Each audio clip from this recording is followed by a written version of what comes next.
Alright guys, we're back with another episode. We're back like the sequel. Yep, even though we didn't go nowhere, we're just filming episodes back to back today. We're making one on going right into Mortal Kombat 2.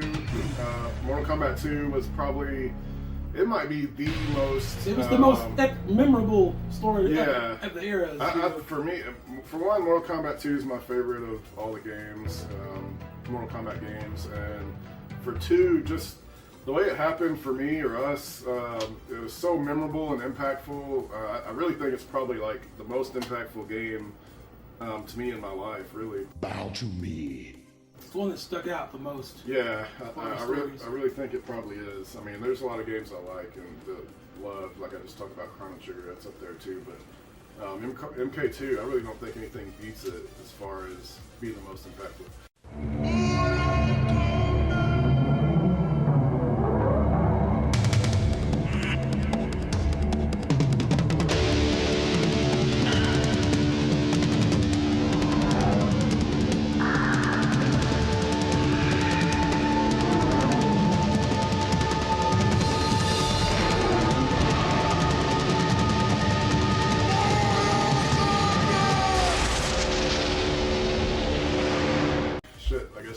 Have to think back to the first time. I'm trying to think now, but I'm trying to remember the first time I seen him. I remember the first time.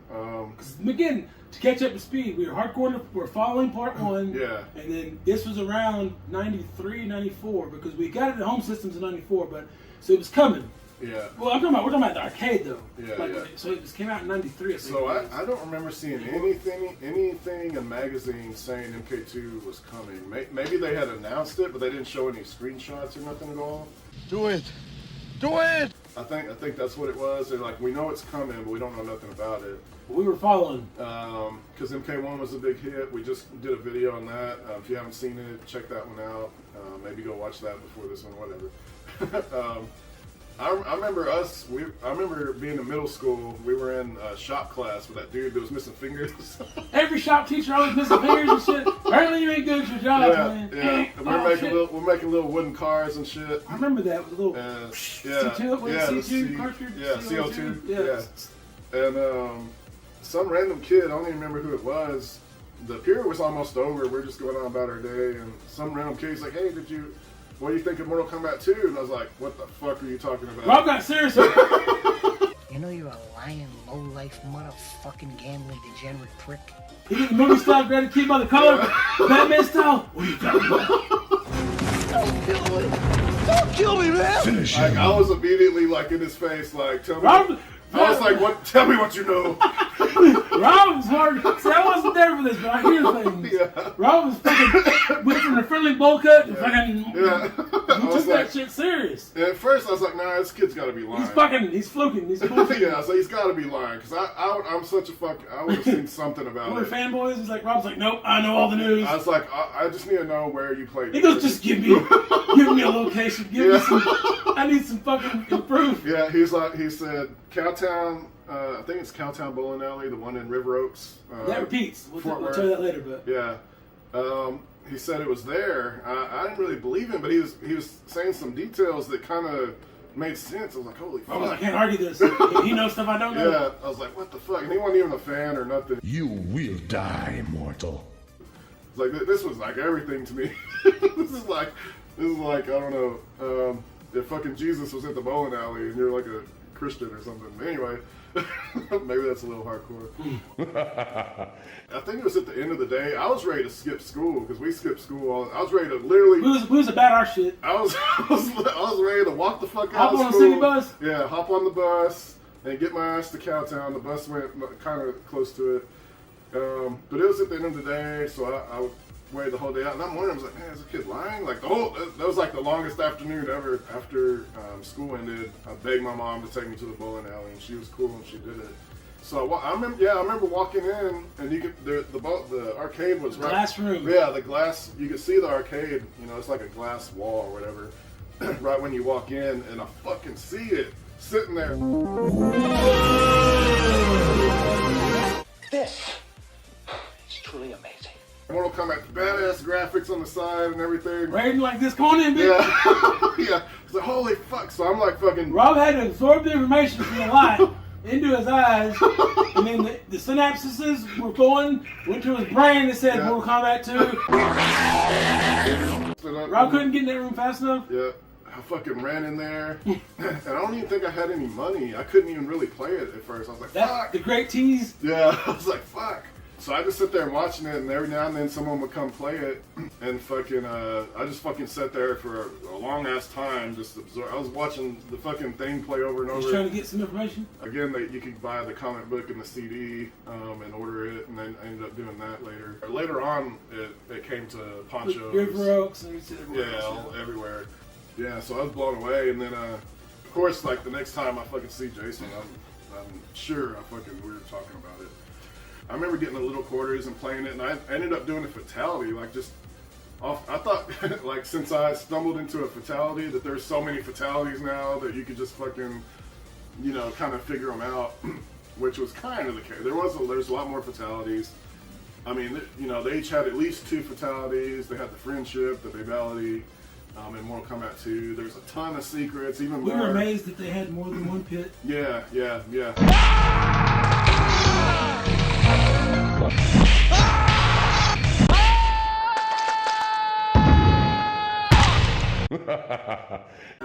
They more than doubled everything in part 1. The fucking graphics looked a little cleaner. The music was... They were way bigger. The characters seemed bigger. Yeah, everything. The sound effects were great. The music was fucking awesome.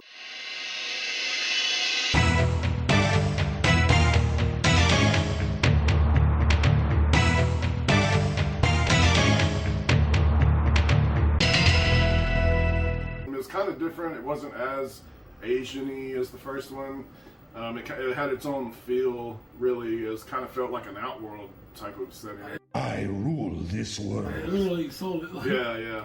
I remember, I don't know, just being amazed at every little aspect of the game. And every chance I got, I would try to play it. I was never good to anyone but Baraka. Yeah, Jason loved Baraka. I would go through different characters. I mostly play with Katana.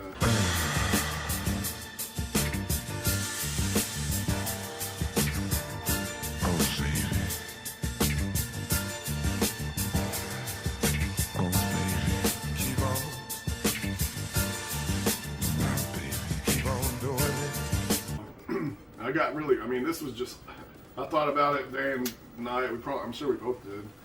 We had recorded everywhere. We knew everywhere the locations. Yeah. We knew, like a GPS kind of, we knew wherever we were, yep. We knew where the nearest Mortal Kombat 2 was. Yep. Like, I remember going to Las Vegas Trail. There's a theater over there. Yep. I remember going with my dad all the time to go to the movies, and they had Mortal Kombat 2. I remember I'd always play the arcade. I remember with Baraka. I remember that was where I had the biggest memory, I think, with my dad, playing MK2 a lot. But mainly it was the bigger memories of us was when it came home. But the arcade, it was definitely everywhere. Yeah. But yeah, I mean, it was a popular ass game. It was really everywhere. We played the shit out of it. We would draw stuff at school, and we, all this stuff. So eventually, we had to have seen it in a magazine that it was coming home. And Chips and Bits, it said MK2, Super Nintendo. We're like, what the fuck? And I think it mentioned that the Super Nintendo version was going to have blood, because the first one didn't have blood on Super Nintendo, and we were fucking amazed. Super Nintendo learned their lesson. Yeah. So they took a hit on that. They kind of loosened their shit about it. Yeah. I think I remember maybe seeing screenshots of it. Oh, and so like once we heard that it was coming home, which we pretty much knew it was, most games would come home. The arcades were always more powerful and the best version back then, but I fucking mowed lawns. This lawn that we're at now is my grandparents' house. I fucking mowed this lawn tons of times. They'd give me a little bit of money every time I mowed the lawn, and I saved up in an old beat up envelope a whole bunch of like 1s and 5s and change and shit. I saved up for like I think 2 months so that I could buy it when it came out. That was the first time I'd ever done that. This was like unheard of for me to do it when I was this age. I'm broke, nigga, I'm broke! I don't know if I really ever did that since, but that's how fucking focused and how much I loved. I remember I would kind of ride Rob's coattails because we didn't have a lot of money back when I was a kid, so we didn't always get games regularly all the time. So I remember on my bed on the wall, they had marked the day, Mortal Tuesday or whatever it was.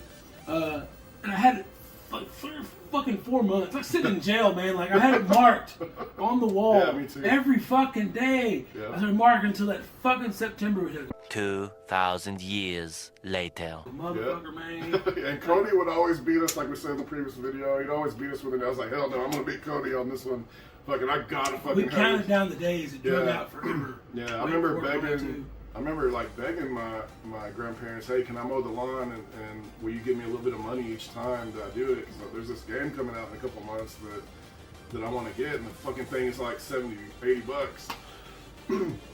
And so, you know, they worked with me. They let me work off and slowly get it. So I saved up all the money I needed. I called ahead of time to see how much it would be with tax. So this was September of 1994, right? I think so. You were like 14. I think so. I'm so bad. I'm so bad. Terrible with dates. Oh man, okay. Hold on, let's give some more pretext. Okay. We're in Northside. I'm bootleg. So I always ride because it kind of trickled down. We both get pissed at Cody for going up on us, but then Rob would usually get the games first. Yeah. So I would ride his coattails and get the freshness off him. Yeah. So we were tag teaming waiting on this fucking day to come down. Yeah. Okay, Rob lived up the street from me. He lived by the school a couple blocks up. This is late at night. And I remember, Rob, I'll let you tell the story. Late at night, Yeah. you had called Toys R Us, and the kid just, again, he's let the kid at school. Oh, yeah, we got it. You okay? Rob, what the fuck, bro? Like, Yeah. he called, because Rob had been geeking him all day. You know, got it yet? He Yeah. hadn't gotten it in. Yeah, like I was calling Toys R Us like a couple days Toys ago. R Us is like 10 miles away. Like, Yeah, I was calling them, hey, you guys are going to be having Mortal Kombat, right, on this day? I called them like it was the night before it's supposed to come out. like 3 days, yeah. Well, so I called them like a little bit before they closed, the day before, just 8 o'clock at night, probably. Yeah. 8, 9 o'clock at night. Yeah, so I called them the night before just to see if they're going to have it the next day, and they're like, yeah, they're putting it out right now. I was like, what do you mean they're putting it out right now? I was like, can I come buy it right fucking now? They weren't supposed to. Yeah, it's basically illegal for them to sell the copies ahead of I time. think they weren't supposed to do it. And they're like, it was some old lady actually on the Well, they're phone. putting it out now. I remember, yeah, they're putting the tickets out now. Some I was like, booger. I was like, so you're saying I can come buy it right now? So I was probably one of the first kids to get it. I'm sure I wasn't the only one, but yeah, probably at least like the first 10 or something. kids He did. goes, hey, he don't ask, he tells his mom, Yeah. you're taking me to I go there and I tell my mom what the fuck's Robert Bowl happening. Cut boy, he normally he's friendly, but in Yeah. certain serious times, And so, you know, my mom's really cool, but she knew that this is something I fucking late as fuck. that I had to do. Like they're probably like winding down for the day, didn't want to do shit. But I was like I probably would have stolen the fucking car. I took my demo car because I got mad at my mom. He started the vehicle and put it into gear, I yanked the thing. and off they went. I didn't even know how to Hold this start. fucking game. But like, so she was cool. She takes me to Toys R Us. I fucking run in, and they're literally still putting the tickets on the wall. And so I didn't want him to tell me no. So like, I kind of wait for a moment for him to kind of like step away. I ran up, I grab a ticket real quiet, and I run off with the ticket. Bro, trying to play it cool. I didn't want him to tell me no. I was holding the golden ticket. Yeah, and yeah, because back then at Toys R Us, you would take a ticket to the front, and then they'd give you the game or whatever. No tickets, no Yeah, fucking yeah. inventory. Yeah, so ran it up there, and it was I assume it was the old lady that I spoke to on the phone. I gave it to her. I want to buy this game. They were just closing down. Everything was like closing down. She's like, all right, you got here just in time, like maybe 1 minute before they close or Did something. it shut the register down? Yeah. And fucking she gives it to me, and I'm fucking like, whoa, what the fuck? And I'm blown away. Like, Bro, I was fuck. fucking tripping. Yeah. I'm at home oblivious. Yeah, like, like fucking, yeah, Jason didn't know what was going on. I was hyped for the next day. Yeah, and so I fucking get out there, I'm fucking dissecting everything, the book and everything on the right. I was like, okay, ask my mom if she would drop me off at Jason's house. I was like, look, No, you asked. I She told her. wasn't going to let you stay. Yeah. She said, "Can I at least come by and talk to him for a minute?" Because it was like 8 or 9 at night. It was Oh, getting yeah. late, and so he was just trying to at least come by to tell me he got it. Because again, no okay. phones back then, no cell phones. Yeah. So anyway, Uh, let me take this part real quick. It's funny as fuck. Okay, so at my house, let's rewind back. I lived with my grandma at the time, and my grandma she was chill, but again, grandma kind of thing, the rules. So it's late, school night. So Rob comes knocking, and I remember I was in the back bedroom. I was playing Swim or something, but she comes back and hey, Robert's here. And she goes, he can't stay here. He can't come in right now because it's late. Time to go. He got to go to school tomorrow. I was like, all right. He's like, what is, so I went up to the door. Rob's acting funny. He's all fidgeting. Like, I was like, hey, what are you doing here this late or whatever? I was holding it behind and my back. Rob was trying to play a joke. He was like, yeah, I went to, he was trying to tell me that Toys R Us didn't have them. He was like, yeah, I called Toys R Us and they said they weren't going to have them more. And then he couldn't even finish his joke. He goes, I got this, I got right here. What the fuck? And literally, in real time, he goes, yeah, they said, I got right here. I went, I snatched it. I did that. I snatched that boy in real time, and I spun. I didn't even say nothing. He ran off in the house. And boom, and I closed the door in his face. Yeah, he left me. I was he like, goes, bitch. And so I remember there. So Rob, Rob didn't want him to intrude in the house, but he didn't care. So Rob busts in the fucking door and runs through the house. And then the cream on the cake, boy. Rob gets back there. I'm already on the select screen. like, how the fuck? He was mad as fuck. Like, I was running right behind him, and by the time I get in there, he was already choosing my character. Like, how the fuck? He was mad as fuck. He wanted to break the cherry, so I was like, hey. Jason must have been like, he like, I don't know. He put some flash shit or something like that. Oh, Rob was fucking good. And Granny, the whole time, Granny so was that's telling us. Hold on. So that's the third time Rob played angry. Motherfucker. Son of a bitch. Yeah. But that's always in Granny. Oh, yeah, I told Granny. She came in there, she goes, all right. Yeah. I said, no, Rob's going to stay the night. I wasn't going to let him leave that fucking house with that game. Yeah. And I don't know how I did it. I talked her into letting him stay. I said, can you please, whatever. She said, well, you got to go to bed here in a little bit. I was like, okay, it's fine. So he runs and just tells his mom, I'm staying here. Yeah. They'll bring me home tomorrow. So we stayed up. We ended up sneaking up, I think, all night. We do stayed watch. We had this thing we do watch. Yeah. Like, my grandma would do her little right there in prison. Yeah. So Rob in there fucking getting the game. Yeah. And remember, we were analyzing every pixel, comparing it to the arcade. And I'd just stand at the door listening. Yep. And I hear any noise, I'd tell Rob, throw him a signal. Yeah. And he... Yeah, and this thing kind of continued later on. Like, we kind of moved out into the trailer, and then Granny would come unplug Oh, she had to get the electricity to try to get some she got stuff. smart on us. Yeah, then we'd go out there after a little while and plug it back up. But anyway. But yeah, so we stayed up, we milked it as much as we could. We Yeah. can't absorb enough. We're like, oh, and it's the greatest shit ever. We stayed up late. I still remember my first thing I remember seeing was, I remember Baraka doing his blades, and we're immediately grading this smoking thing. Like, we're literally grading it. Yeah. I go, his blades don't sound the same. Yeah. But we were happy though, because the Yeah. blood, we analyzed every pixel of this Yeah, motherfucker. it was a really awesome. Like this here, that screen sport. was the first one I seen with Baraka Yeah. doing the. Yeah. Some of the moves weren't quite right. Baraka's, But we loved it though. Katana's fan. The blood didn't like come off just like the arcade. We're neckbeard, but it was still like. Oh, we loved it though. We did not hate. We loved it. They did a better job with this than they did. Oh, we were completely satisfied. Yeah. I mean, we loved the shit. It was like mind blowing. It's so. It wasn't quite arcade quality, but it was pretty close. Fairly Pretty close. damn good. They did really. They made up for it. Yeah. So we stayed as much as we could. I think we wanted to sleep, man. We're like, oh. So the next morning, I had to get up to go to school. I don't even know if I slept that night. I don't. He probably didn't. See, Rob was homeschooled. This fucker didn't have to go to school. Yeah, at this point in time, there's a couple years, or maybe 1 or 2 years where I homeschooled. So I didn't do no fucking homeschool. I was there the next. He's just chilling. So Rob got me back since I fucking Yeah. hoed him out in the deal. Well, my grandma, I had to get up early as fuck. The sun was barely coming up, and I had to go down blocks and blocks far enough into the next school zone. I remember riding in the back of the truck. We were in the truck, riding. Rob's like this, holding me down, you motherfucker. Rob's like, eh.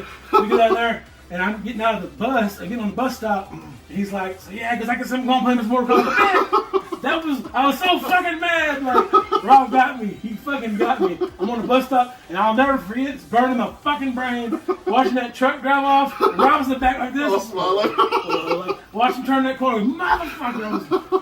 I was Samuel L. Jackson. Motherfucker. I was mad. But it was fun, though. Yeah. But around that time, like I was saying, we got the Pit newsletter. I remember I go to school, and it's a new school. I was a nerd. And I made friends by drawing. I would always draw Mortal Kombat stuff. Out there, it was foreign territory. No kids knew what Mortal Kombat was. It was weird. Nobody was into it. Like, they were all on the Super Nintendo and shit, but so it's kind of my own thing out there. But every day I would come back, and it was back on, I'd walk home or I'd walk to Rob's house after school. I went home with hardly no sleep. I really don't think I fell asleep that night. I think I played like all night and all day. Yeah, those are good memories, fun times, man. Like, that's probably the funniest one. I remember it being kind of hard. Like, it's always been pretty hard, especially the arcade. At certain points, they'll just fucking beat the crap out of you no matter what. But like, I remember being hard, and I didn't know there's an option to make it easier. I played like the first full 2 days without even knowing there was an option screen. And then I found it because you had to like push over on the main screen or whatever. I don't know if it was 2 days. It might have been just that first night, but I was like, fuck, you can make it easier. So then it made it more playable for me until I got better. Like Kentaro is still to this day like notoriously one of the hardest video game bosses in history. I'm doing the cheat code on the screen to see him walk and do the whole thing. Yeah, you can hold L and R when you first turn the Super Nintendo on. You weak, pathetic fool. All too easy. Where when Shang Tsung did the fatality, the special, I'm like, wow. Yeah, there's crazy secrets like that in parts. We were always trying to like find new secrets and shit. You know, there was Smoke and Jade and Noob Sabat, secret characters, and you had to do certain things. Like in the portal stage, if you're doing uppercuts and the little toasty guy came out, you hit like down and start, or up and, I think it's down and start, I don't remember. And then you go into a secret fight and you can fight Smoke, which was a character you couldn't play with. More palette swaps. Yeah, and like you said, there's even secret fatalities. Shang Tsung, if you hold like a low punch down for 30 seconds. You had to do it like this, playing the game, like you can't let it go. You had to hold it down like while you're playing, and then you let it go during the fatality. And he had a third fatality, like it was kind of a secret fatality where he would turn into Kentaro and punch him in half. So it was like cram-packed full of secrets, and which made it just like magical and like I don't even know how to explain it. We'd sit and just watch these screens and shit. Like, I'm telling you, we were obsessed. We'd watch every pixel. You know, we didn't have internet back then, so we had magazines was basically our only source that I can think of. This is the proof. And other kids talking about it, and a lot of it was just rumor. You'd hear all kind of crazy rumors that were, didn't even exist, but that was all part of the fun. Like we go, hey, did you know this? Did you know this? And some kids will be lying and pulling, making shit up.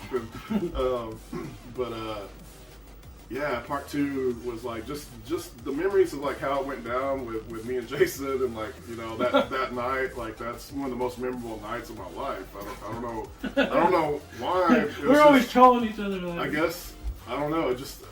I had so much fun, and the whole thing was so funny and shit. And of course, like I worship the game so much. It was just we got unhealthy. Yeah. Yeah. I mean, we were super hardcore. Shao Kahn was tough, but he was beatable. And we used to get mad that he would turn to stone and blow up. I don't know why. Oh yeah. I didn't like it. I was like, why did he want to blow up? That kills off his character. Yeah, we took everything serious, like everything was live. Even though he was still in part 3 and beyond. And that's random. They used the exact same sprites from the next game because he'd always change his sprites usually with the characters. Yeah, he was the same one. He looked. I don't know if they made him a little bigger or clearer, maybe, but that's about it. They scaled him. Yeah, I think they made him a little bigger and shit. Part 2 was probably the most memorable, the funniest of that. Yeah, of all the video games, like part 2, and Mortal Kombat 2 is one of the most impactful games in my life. There's another note too. We never tried to be generic kids that want to strangle cats and they say the games turn you bad. We didn't ever get all that. We can touch it. Mortal Kombat is the reason the ESRB rating system exists, really.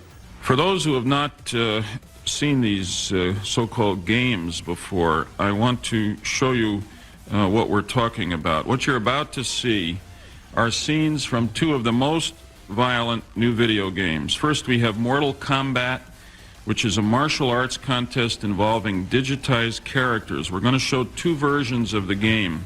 In the first segment, which is Sega's version, blood splatters from the contestants' heads.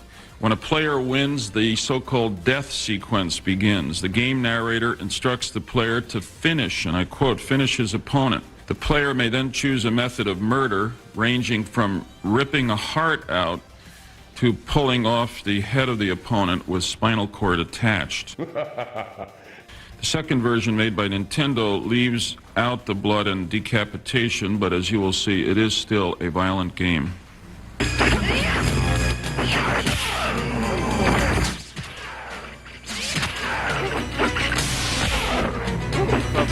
For a lot of you to see, but there's blood splattering every time.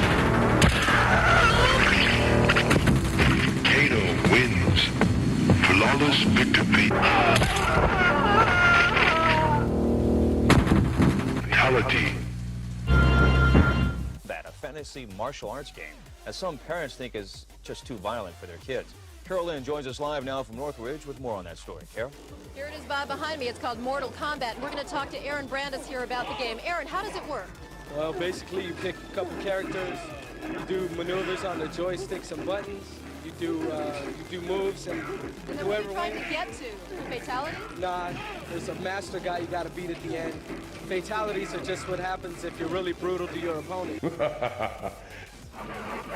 One of the most vicious games is called Mortal Kombat. Fight. The objective is to finish off your opponent violently. Another method is decapitation. Critics, including the National PTA, say such video games contribute to violence in real life. And television's Captain Kangaroo says parents are not paying enough attention. Understand that these are not harmless toys, that they can indeed cause great emotional and other damage to a child. Congress will be asked to establish a rating system to protect children from gruesome games. We now require warning labels on toys that can potentially damage children's bodies.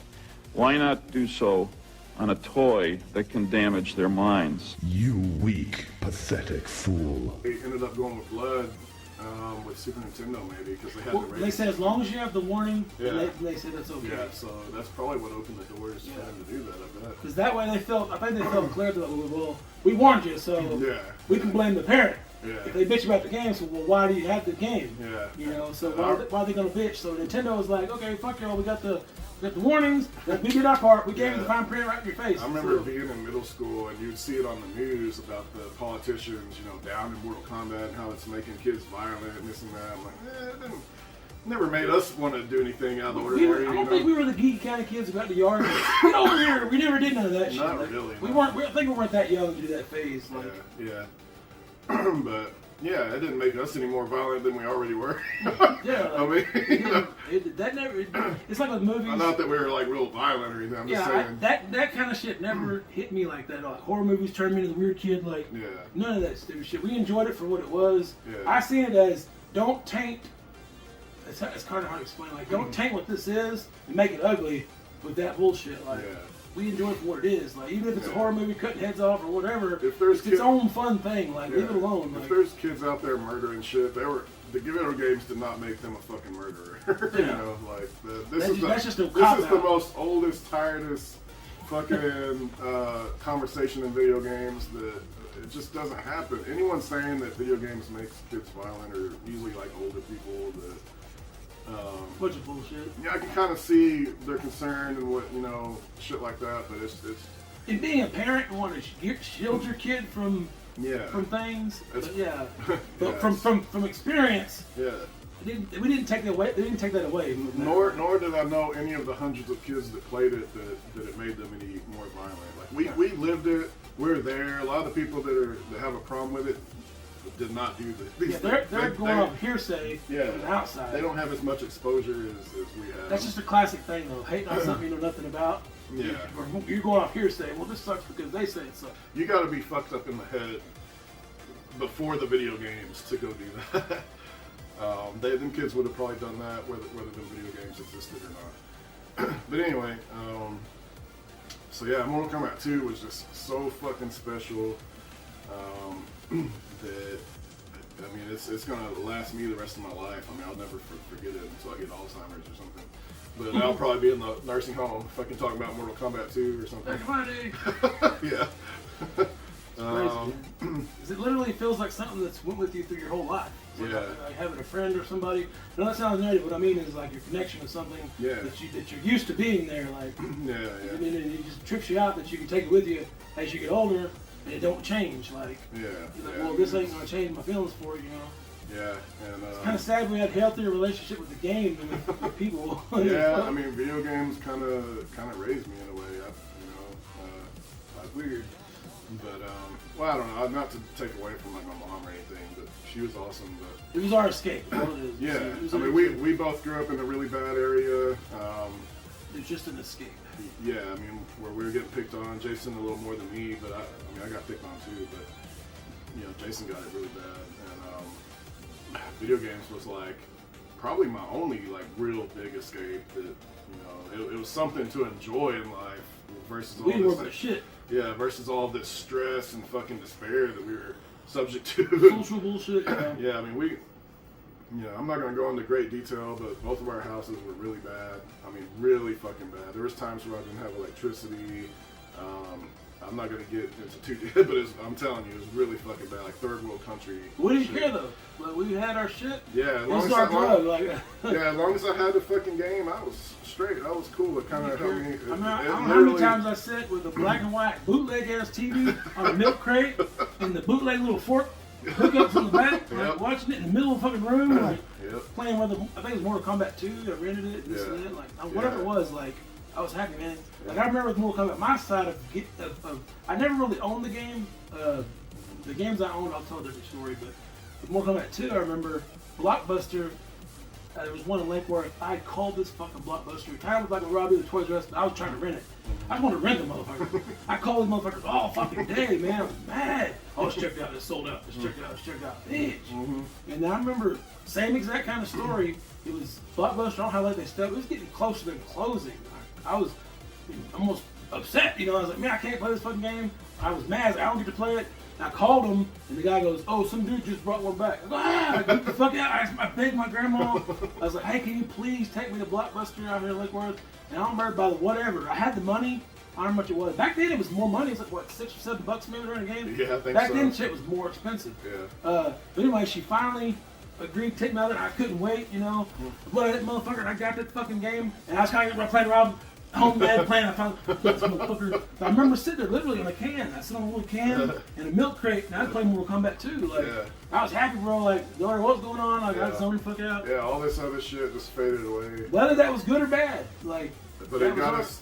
It got us through the night, you know. I mean, if we didn't have those things to like give us joy, I wonder where we would be. Like, you know, never did drugs. I don't drink, smoke, nothing, none of that shit. None of that shit. We grew up. Our shit, man. Yeah, we grew up in the perfect conditions where drugs, gangs, all that shit. Drugs and gangs and all this stuff was shit was around us. But we were in the video game bubble. Like that was our focus, and I think it kind of shielded us into getting it kept our interest. Like, it kept us away from that shit. Like, to this day, I have no interest in none of that shit. Yeah, we were more interested in the video games than all the other shit that a lot of other kids fell victim to. You know, games and gangs and drugs. Around this time, Mortal Kombat, a lot of kids we knew died. Yeah, and in our middle, I mean, people were getting stabbed and shot, and people would get jumped into gangs in middle school on the playground.